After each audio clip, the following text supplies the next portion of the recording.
పరిశుద్ధ ప్రేమగల మా తండ్రి, కృపగల మా రక్షకాని బంగారు పాదములకు వందనాలు స్తుతులు స్తోత్రాలు చెల్లించుకుంటున్నాం. ఇప్పటి వరకు మీ ఆధ్వర్యంలో జరిగించిన ఈ కూడికను బట్టి మీకు వందనాలు స్తుతులు స్తోత్రాలు. పాటలను మీరు మాకు తోడుగా ఉన్నారు.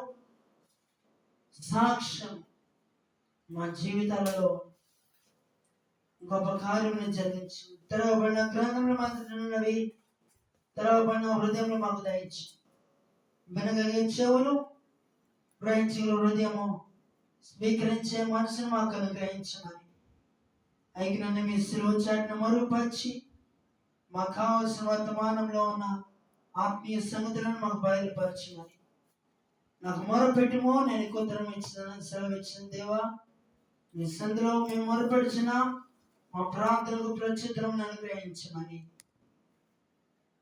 వాక్యంను వివరించగా మీ మాట నా నోటి నుంచి మీ నోటి బోరుగా వాడుకోనమని నజరేయుడును ప్రియ కుమారుడైన యేసయ్య సర్వశక్తి గల నామములో ప్రార్థించి వేడుకొని అడుగుచున్నాం తండ్రి, ఆమేన్. మన ప్రభువును ప్రియరక్షకుడైన యేసుక్రీస్తు వారి మహాపరిశుద్ధ ఘనమైన నామంలో ఈ రాత్రి ఈ వర్తమానం వింటున్న దేవుని ప్రియులందరికీ ప్రభు పేరిట నా హృదయపూర్వకమైన వందనాలు తెలియజేస్తున్నా. మన పరిశుద్ధ గ్రంథము నుండి అపోస్తల కార్యములు 11వ అధ్యాయము 19వ వచనం నుండి 26వ వచనం వరకు ఒక్కొక్క వచనాన్ని మనము క్షుణ్ణంగా ధ్యానించుకుందాం. అపోస్తల కార్యములు 11వ అధ్యాయము 19వ వచనం నుండి 26వ వచనం వరకు మనము క్షుణ్ణంగా ధ్యానించుకుందాం. ఒక్కొక్క వచనాన్ని మనము ధ్యానించుకుందాం. అందులో ఉన్న సారాంశం మనం గ్రహించుకుందాం.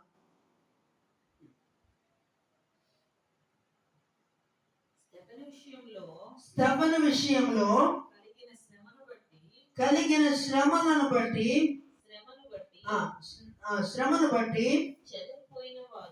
చెదరిపోయిన వారు యూదులకు తప్ప మరి ఎవనికి వాక్యము బోధింపక ఫెనీకే, కుప్రా, అంతియొకయ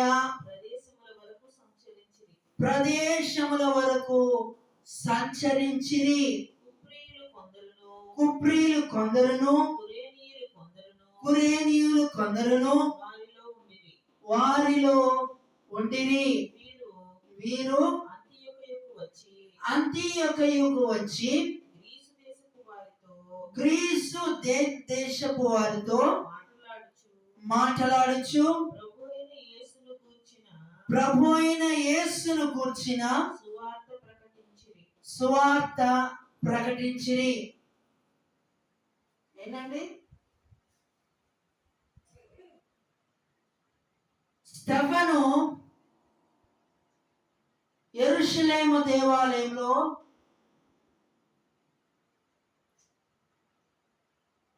క్రీస్తు యొక్క మరణ పునరుద్ధానమును గురించి, క్రీస్తును గురించి సువార్తను ప్రకటిస్తున్నప్పుడు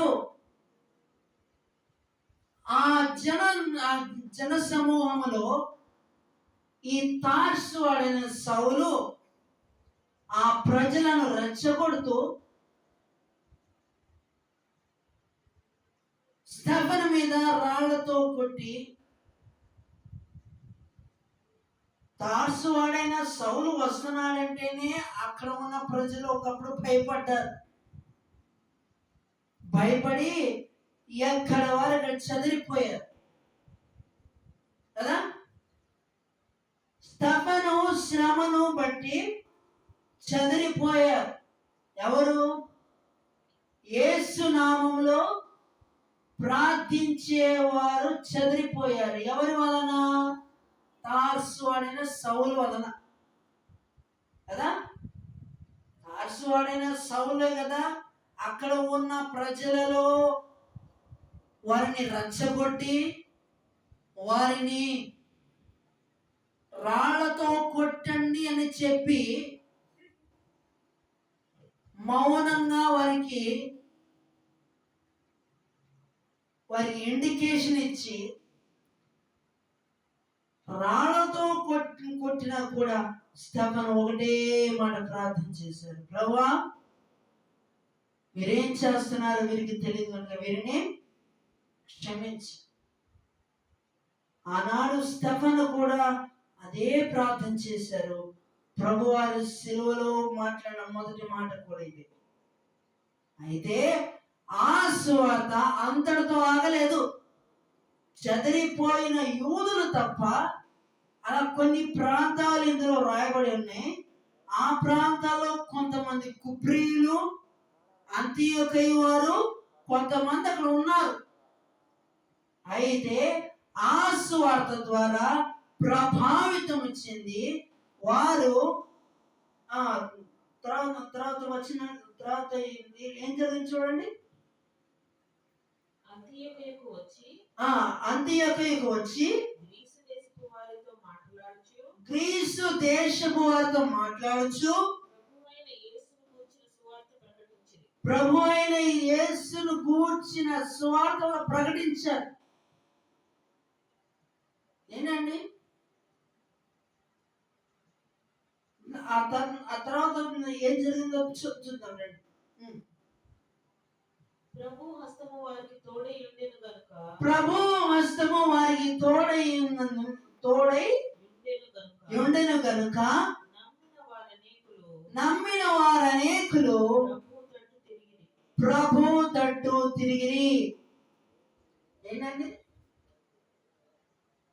మనుష్యులకు భయపడిన వారు చెదిరిపోయారు. యేసును గూర్చిన సువార్త వారు తమ హృదయంలో భద్రపరుచుకున్నారు. ఆ సువార్తను విని వారు విశ్వసించారు కనుక వారు అనేక మంది సమకూర్చబడ్డారు. ఈ కుప్రీయులు, ఈ అంతియోకయ వాళ్ళు కొంతమంది యేసును గూర్చిన సువార్తను వారు ప్రకటించారు. విని విశ్వసించిన వారు అనేకులు సమకూర్చబడ్డారు. ఇప్పుడు విన్న ఈ కొద్దిపాటి వాక్య భాగంలో మనము ఈ లోకంలో వచ్చే శ్రమలను చూచి మనం బెదిరిపోయామా? బెదిరిపోయిన వారి గుంపులో ఉన్నామా? లేకపోతే క్రీస్తు సువార్తను విని విశ్వసించి ఎన్ని శ్రమలైనా ఓర్చుకొని తట్టుకొనగల శక్తి దేవుడు నాకు అనుగ్రహిస్తాన విశ్వాసంతో ధైర్యముగా నిలబడే గుంపులో నీవు నేను మనం ఉన్నామనేది ఆలోచించుకోవాల్సిన అవసరత ఎంతో ఉన్నది. ఆనాడు కొంతమంది అయినా ఆ సువార్త విన్నారు, విన్న తర్వాత విశ్వసించారు. వారు అనేక మంది వచ్చాడ సమకూర్చబడ్డారు. వారికి సువార్త ప్రకటించబడింది, నమ్మారు, విశ్వసించారు, దేవుని మీద విశ్వాసం ఉంచారు, వారు చోట సమకూర్చబడ్డారు. ఏంటండి ఈ రోజున విశ్వాసులని పిలువబడిన వారు, సేవకులని పిలువబడిన వారు ఈ రోజున శ్రమలను చూచి, మనుషులు వేసే నిందలను చూచి చివరికి దేవుడు అప్పగించిన పనిని అసంపూర్తి చేసేవారు ఉన్నారు. శ్రమలను చూచి, నిందలను చూచి, అవమానములను చూచి వారు బెదిరిపోయి చదిరిపోయేవారు ఒక గుంపు అయితే, అవసరమైతే నన్ను కొట్టినా, తిట్టినా, నన్ను చంపినా, నేను బ్రతికితే దేవుని కొరకు బ్రతుకుతాను, చనిపోతే నా మరణం ఆయన దృష్టికి మహిమకరంగా ఉండేటట్లుగా నేను బ్రతికినంత కాలము నా జీవన విధానము దేవునికి మహిమకరంగా ఉండాలని రోషంగా బ్రతికి జీవించి కనుపరిచారు. ఆమేన్.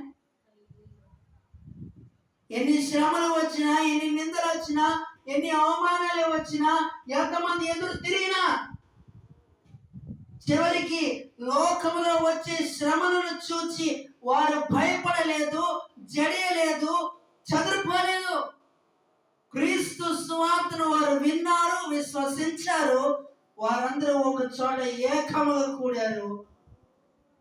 ఒక చోట ఐకమత్యం అందరూ ఒక చోట గుమ్ముకూడి వారు మోకరించి ప్రార్థిస్తే అపవాదిక శక్తులు అవి వాళ్ళ మీద ఏం పనిచేయవు. ఆమేన్. అందుకనే చిన్నప్పుడు మనం చదువుకున్నాం, యూనిటీ ఈజ్ స్ట్రెంగ్త్. ఐకమత్యమే మహాబలం అని మనం చిన్నప్పుడు చదువుకున్నాం. దేవుని వాక్యం కూడా చెప్తుంది, సహోదరులు ఐక్యత కలిగి నివసించుట ఎంత మేలు, ఎంత మనోహరం.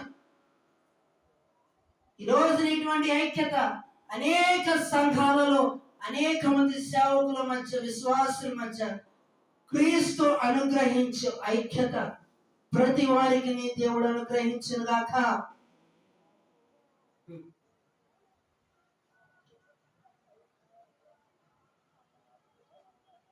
తర్వాత వచ్చి వారిని కూర్చిన సమాచారము యెరూషలేములో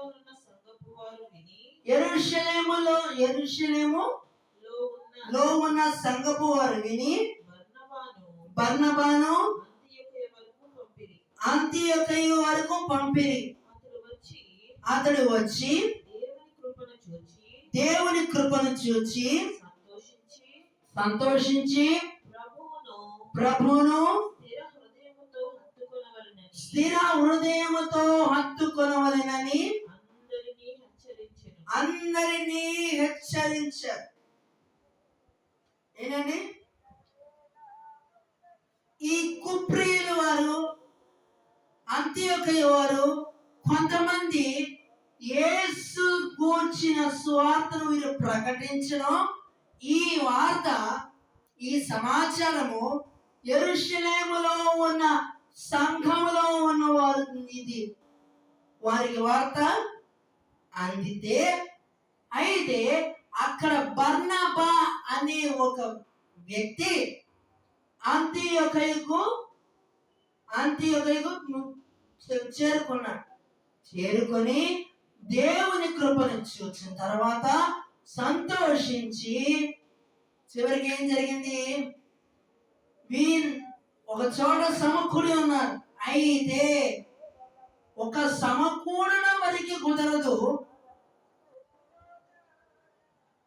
హత్తుకొని స్థిరమైన హృదయం కలిగి ఉండండి. ప్రభువును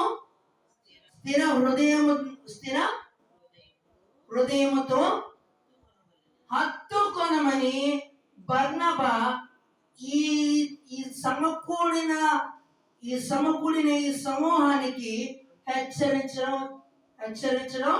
దేవుని వాక్యం మనం చూస్తున్నాం. మీరు ఇప్పుడు సమకూడారు, దేవుని సువార్తను విన్నారు, విశ్వసించారు, నమ్మారు, చాలా సంతోషం, మంచిదే. ఇలాగే సమకూడి ఉండాలి. క్రీస్తునందు స్థిర హృదయముతో మీరు హత్తుకొని ఉండండి, ఒకరు హత్తుకొని ఉండండి, ఐక్యతగానే ఉండండి. ఎన్ని శ్రమలు వచ్చినా ఇదివరకు చెదిరిపోయిన వారి వలె మీరు కూడా చెదిరిపోకండి. జాగ్రత్త. మీరు తోడేళ్ళు వంటి వారు వస్తారు, వారు మిమ్మల్ని చెదరగొట్టాలని చూస్తారు. జాగ్రత్త ఉండమని ఈ బర్నబా హెచ్చరించడం మనం చూస్తున్నాం.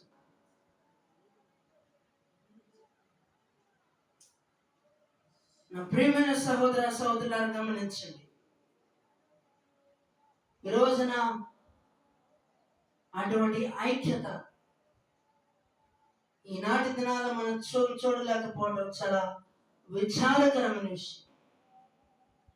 ఏ సంఘాలలో అయితే ఐక్యత ఉంటుందో అక్కడ అది కార్యములు జరగవు, అక్కడ ఇంప్లిమెంట్ కావు. ఎక్కడ దేవుని సన్నిధి ఉంటుందో, ఎక్కడ దేవుని అగ్ని ఉంటుందో అక్కడ అది దాని దాపులో కూడా వెళ్ళాడు. తర్వాత వచ్చింది అతడు పరిశుద్ధాత్మతోనూ విశ్వాసముతోనూ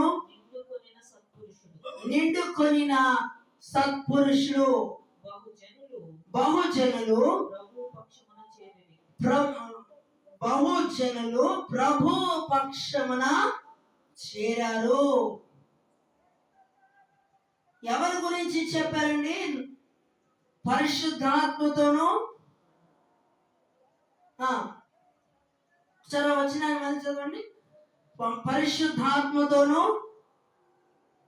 వారిని గూర్చిన సమాచారం యెరూషలేములో ఉన్న సంఘపు వారు విని బర్నబాను అంతియోకియ వరకు పంపిరి. అతడు వచ్చి దేవుని కృపను చూచి సంతోషించి ప్రభువును స్థిర హృదయముతో హత్తుకొనవలెనని అందరినీ హెచ్చరించెను. అతడు పరిశుద్ధాత్మతోనూ విశ్వాసముతోనూ నిండుకొనిన సత్పురుషుడు.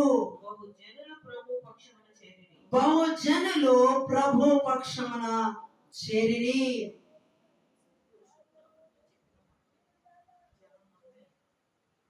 అతడు ఒక మంచి పురుషుడు కనుకనే దేవుని సువార్తను అతను ప్రకటించాడు కనుకనే చాలా మంది ప్రభు పక్షమున చేరి ఆయన ప్రకటించిన సువార్తను నమ్మారు, విశ్వసించారు.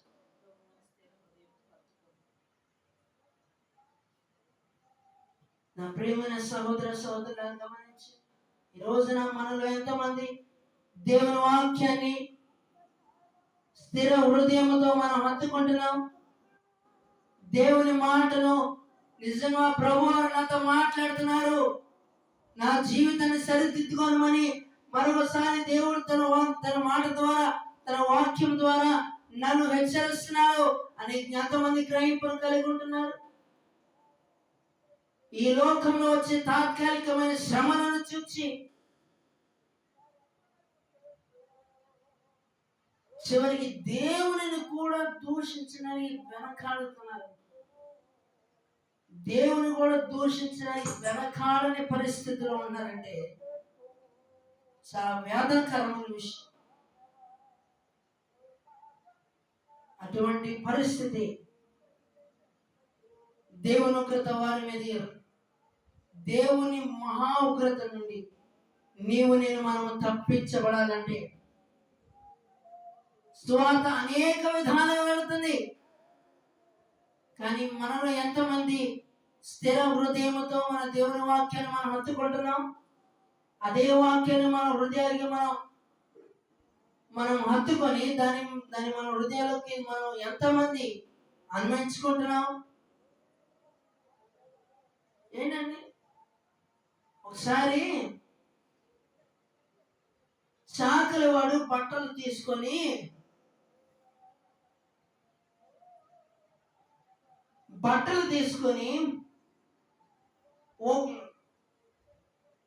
అక్కడ బండ పక్కన పెట్టి బండ కేసు పోతున్నాడట. ఏంటండి, ఆ బండ కింద రెండు కప్పలతో పాటు ఒక కొత్త కప్ప వచ్చి ఉందంట. చాకలి వాడు బట్టలు తీసుకొని బండి ధబాను పోతుంటే ఈ రెండు కప్పలు మామూలు యథావిధిగా ఉంటుందంట. ఒక కొత్త కప్ప మాత్రం ఎదిరిపడిందంట. ఆ మిగిలిన రెండు కప్పలు అని అంటే ఎందుకంత భయపడుతున్నావు? ఎందుకు భయపడుతున్నావు? ఆయన ఆ చాకలి వాడిని ఉతికినంతసేపు ఉతుకుతానే ఉంటాడు, తర్వాత ఆయన దారి నన్ను వెళ్ళిపోతాడు, నువ్వు అంత భయపడాల్సిన అవసరం లేదు అన్న మిగిలిన 2 కప్పలు. ఏంటండి, ఈ రోజున అనేక మంది స్థితి కూడా అట్లాగే ఉంది.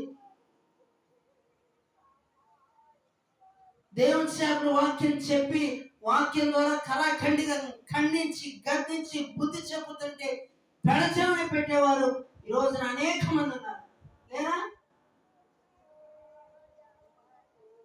ఒక పక్కన వాక్యం నడుస్తూనే ఉంటది, ఒక పక్కన తమ సొంత కార్యాలు జరిగిస్తూనే ఉంటారు.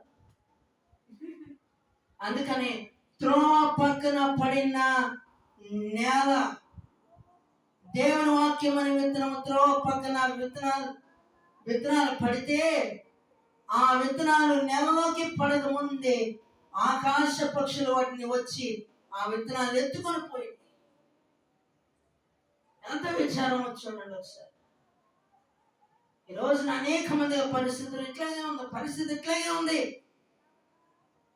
దేవుని వాక్యం ద్వారా గద్దించేవారు లేరు, వాక్యంగా ఖండించి గద్దించి బుద్ధి చెప్పేవారు లేరు. కల్పనా కథలు, దురద చెవులు గలవారు కల్పించి తమ సొంత జ్ఞానాన్ని కూడా కల్పించి చెప్పేవారు ఈ రోజున అనేక మంది ఉన్నారు, లేరా? ఏంటండి, లేరా? ఈ రోజుల్లో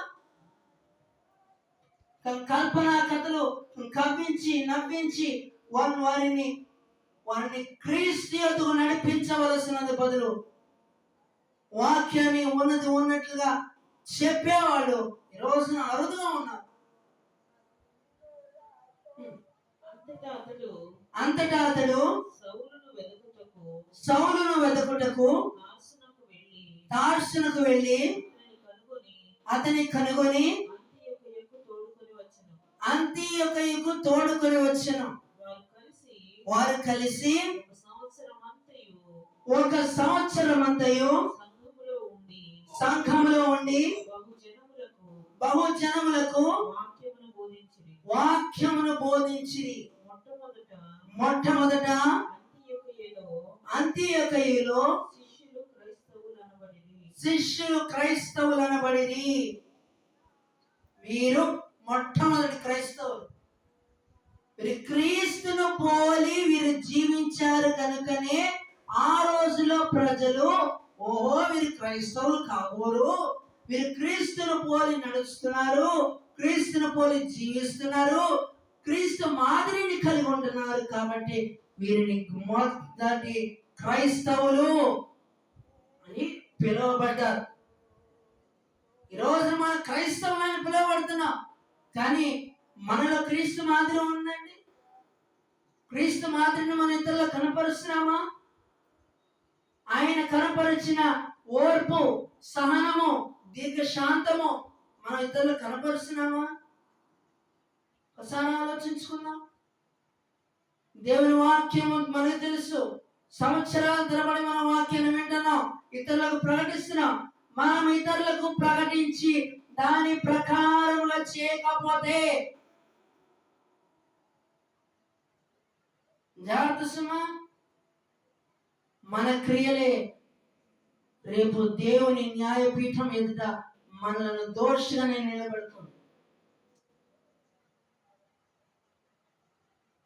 చెప్పినది చేయకపోతే, తప్పుకొని తిరుగుతుంటే, తప్పులు ఒప్పుకోక కప్పుకుంటే ఎప్పటికైనా ముప్పే. జాగ్రత్త సోదరుడా, నీ క్రియలు, నీ ప్రవర్తన, నీ ఆలోచన, నీ తలంపు దేవుని దృష్టిలో, నీ ఆలోచన, నీ తలంపు, నీ క్రియలు, నీ ప్రవర్తన దేవుని దృష్టిలో నువ్వు మోకరించి నీ స్థితిని నీవు దేవుని ఎదుట ఒప్పుకొనకపోతే రేపు అవే నిన్ను దేవుని ఎదుట నిన్ను దోషిగా నిలబెట్టి చివరికి నిన్ను అగ్ని ఆరని, పురుగు చావని ఆ నిత్య నరకాగ్నికి నిన్ను ఈడ్చుకొని వెళుతుంది. జాగ్రత్త సుమా. రాత్రి వాక్యమును వింటున్న నీవు నీ స్థితి ఎలా ఉన్నది? సువార్త అనేక సంవత్సరాలు వినబడుతుంది, కానీ నీ హృదయము సువార్తను నీ హృదయంలోకి అన్వయించుకోవడానికి కూడా కష్టతరముగా ఉన్నాయి ఈ దినాల్లో. లోకము కొంతకాలం ఉంటుంది. ఏ లోకానైతే నీ మనసులో నింపుకున్నావో, ఏ లోకమైతే నిన్ను దేవుని నుంచి దూరం చేస్తుందో, అదే లోకము నిన్ను నిత్య నరకాగ్నికి నించుకొని వెళ్తుంది.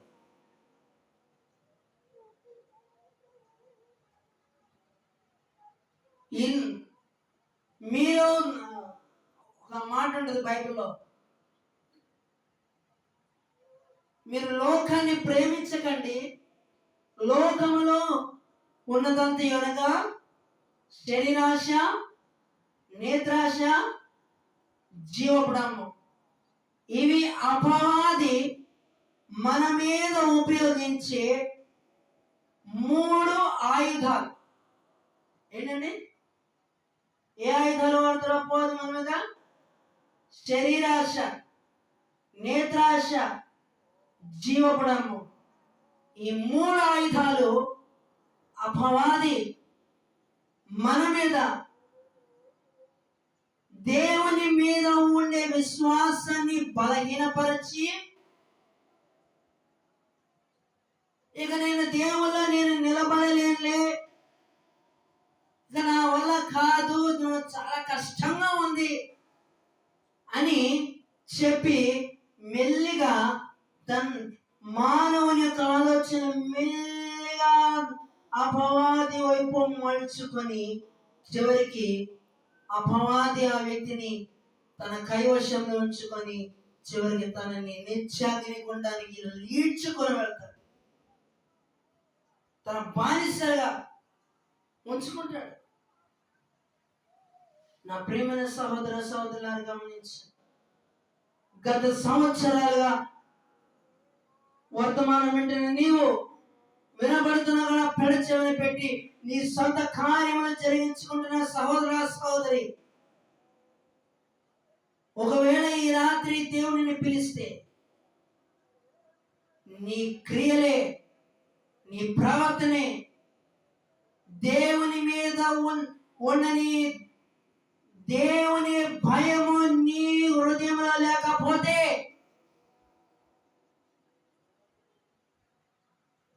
దేవుని నీ శరీరంలో అమర్చిన ఈ అవయవాలే చివరికి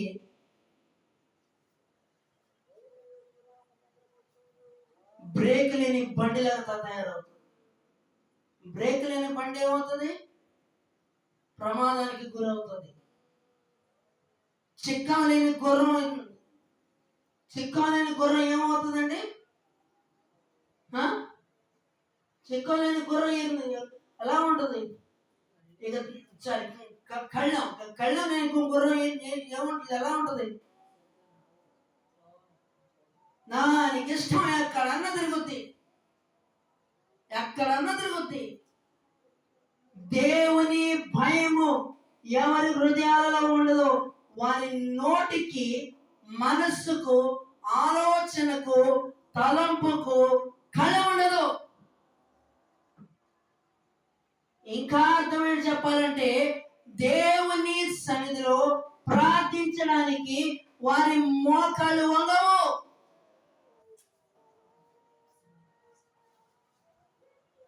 కనుక రాత్రి ఆనాడు జన సమూహము యేసు కూర్చిన సువార్తను వారు విన్నారు, విశ్వసించారు.